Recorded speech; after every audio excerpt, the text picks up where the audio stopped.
Duvar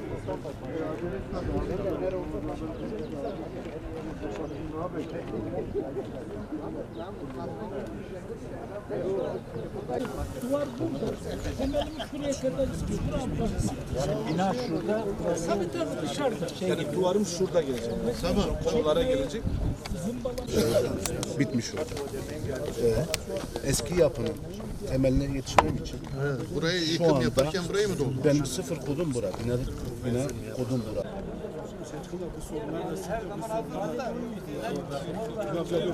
Hoş geldin. Ben sana hemen. Hamdolsun köy konutlarımızın temellerini attık. İnşallah tüm Malatya'da olduğu gibi de Çılmıklı'da da bir an önce konutlarımızı vatandaşlarımıza teslim edeceğiz ve depremin yaralarını saracağız. Ben hemşerilerimizin mutmain olmasını temenni ediyorum. İnşallah bir an önce eski huzurlu günlerimize kavuşacağız. Bugün kadim Çırmıklı'dayız. Uzun süreli çalışmalar neticesinde gerçekleştirdiğimiz temel atma töreni için 78 tane yapının kabaca izinleri verildi, aplikasyonları verildi. Bir kısmının temelleri atıldı. Bugün Sayın Bakanımızla birlikte, heyetimizle birlikte bu temel atma töreni için buradayız. Biz 31 Mart öncesi söz verdiğimiz gibi Çırmıklı'yı, Gündüzbey'i, Kile'yi, Barkuzu'yu, Banazı'yı ayağa kaldıracağımızı söylemiştik. Geldikten sonra almış olduğumuz meclis kararları neticesinde buradaki yaptığımız çalışmalar sonucunda 15-16 uygulamalarıyla buradaki yapılaşmayı kolaylaştırdık, izin verdik. Bunları yaparken hep Sayın Bakanımızla, Bülent Bakanımızla, ilçe başkanımızla, il başkanımızla, vekillerimizle işare halinde yürüttük. Bugün onun neticesinin meyvelerini alıyoruz. Buradaki projeler sadece köy konutu değil, aynı zamanda bu kadim bölgenin tarihi dokusuna uygun yapılacak köy konutları. Yani yapıldığında herkesin hayranlık duyacağı inşallah bir konut üretimi söz konusu olacak.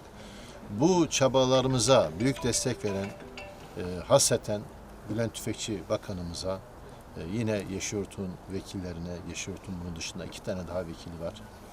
Abdurrahman Babacan, İhsan Koca ve diğer vekillerimize, il başkanımıza, Büyükşehir Belediye Başkanımıza da teşekkürlerimi arz ediyorum.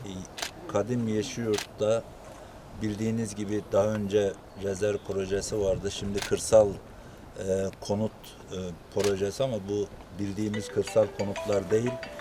Gerçekten 16 tip müteahhit firmamızın da biraz önce ifade ettiği gibi dış cepheleri bu yöreye, Yeşilyurt'umuza özgün olarak tasarlanmış farklı kırsal konutlarla çözdüğümüz alanlardayız.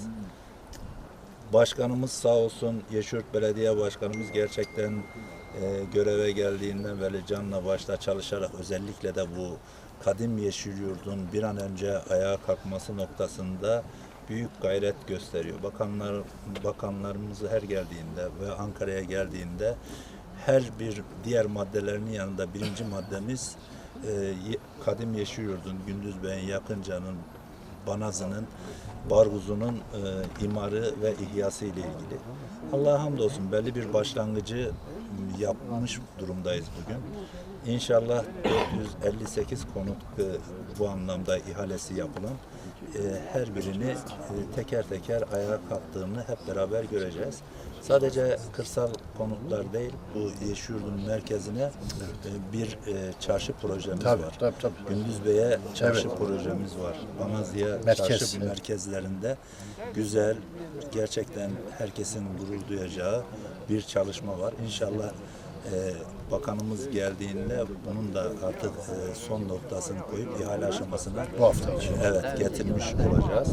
Buraların çarşısıyla, yerleşim alanlarıyla tekrardan eskisinden daha fazla ihtişama kazandırmak istiyoruz. Amacımız da bu. Gezdiğimiz konutların esasında bitmiş görsellerine baktığımızda gerçekten kırsal konutun ötesinde her biri ayrı bir villa niteliğinde, konut niteliğinde. Ben inanıyorum ki bunlar bittiğinde çok daha farklı bir Yeşilyurt'a kavuşmuş olacağız. Tabii arsası müsait olmayanlara da hemen Yeşilyurt'umuzu Ardıştepe'de Gündüz Bey'imizi hemen yanı başında TOKİ konutları yapılan TOKİ konutlarına, Banazımızı yine Banazı'da yapılan TOKİ konutlarına yakıncaya aynı şekilde oralarda da konutlar vermek suretiyle yine buralarla irtibatını asgari düzeyde sağlayacağımız bir mekanizmayı da oluşturmuş olduk. Yeşilyurt'un içerisinden geçen deremizin ıslahı noktasında ta önceden başladığımız, belli bir aşamaya getirdiğimiz ama bundan sonra da yapmamız gereken işler olduğunda oraları da toparlayarak altyapısıyla, üst yapısıyla farklı bir Yeşilyurt'u hep beraber kazandırmış olacağız. Yok.